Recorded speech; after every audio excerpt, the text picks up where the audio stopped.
বাড়ি হচ্ছে কোথায়, চট্টগ্রাম বলখালী থানা স্যার আশুতোষ কলেজের স্টুডেন্ট আমি। এখন আমার যেন দেখা হয় যে আমরা আদৌ লিখছি কিনা, যে আদৌ যদি না লিখে থাকে আমরা সেটা মেনে নিয়ে চলে যাব। এটার জন্য 5 বার এখানে আসছি, 5 বার আবেদন করছি, 5 বার স্মারকলিপি জমা দিছি, একবারও আমাদের কথা শুনে নাই। স্টুডেন্টদেরকে প্রাইভেট টিচারের পেছনে বড় বড় গাদা গাদা বই নিয়ে দৌড়াতে হয়। আমাদের যদি আমরা 4টা ইয়ারে 29টা সাবজেক্ট পাস করে আসতে পারি, একটা সাবজেক্ট কি আমরা পড়ি নাই?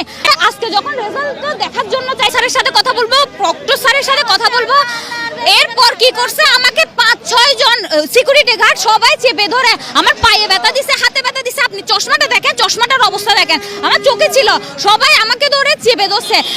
বাড়ি হচ্ছে কোথায়, চট্টগ্রাম বলখালী থানা স্যার আশুতোষ কলেজের স্টুডেন্ট আমি।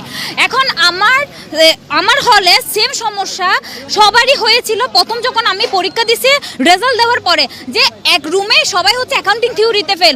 আপনি চিন্তা করেন আমি হচ্ছে অ্যাকাউন্টিংয়ের স্টুডেন্ট হয়ে টোটাল সাবজেক্ট হচ্ছে আমাদের 4 ইয়ারে 30টা সাবজেক্ট। 30টা সাবজেক্টের মধ্যে আমাদের যদি আমরা 4টা ইয়ারে 29টা সাবজেক্ট পাস করে আসতে পারি, একটা সাবজেক্ট কি আমরা পড়ি নাই?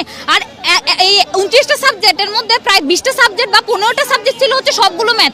আমরা অ্যাকাউন্টিংয়ের স্টুডেন্টরা তো না পড়ে থাকি না, সব সময় আমাদের অ্যাকাউন্টিংয়ের স্টুডেন্টদেরকে প্রাইভেট টিচারের পেছনে বড় বড় গাদা গাদা বই নিয়ে দৌড়াতে হয়।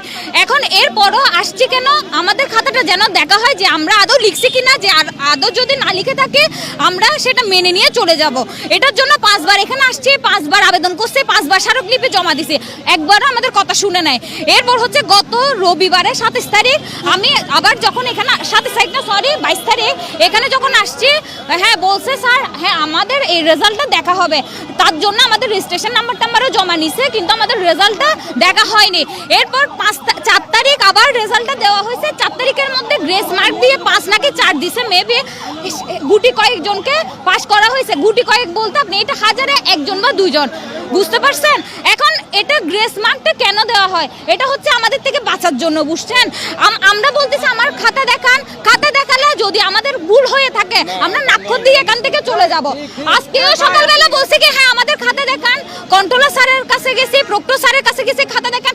আপনি একটা জিনিস চিন্তা করেন, এখানে দারোয়ানরা, আমি চট্টগ্রামের মেয়ে, এখানে দারোয়ানরা পর্যন্ত আমাকে চিনে ফেলছে। কেন চিনছে? আমি এই রোড দিয়ে 5-6 বার আসা যাওয়া করছি। চট্টগ্রাম থেকে এখানে আসা একজনের পক্ষে 5 থেকে 6 হাজার টাকা খরচ।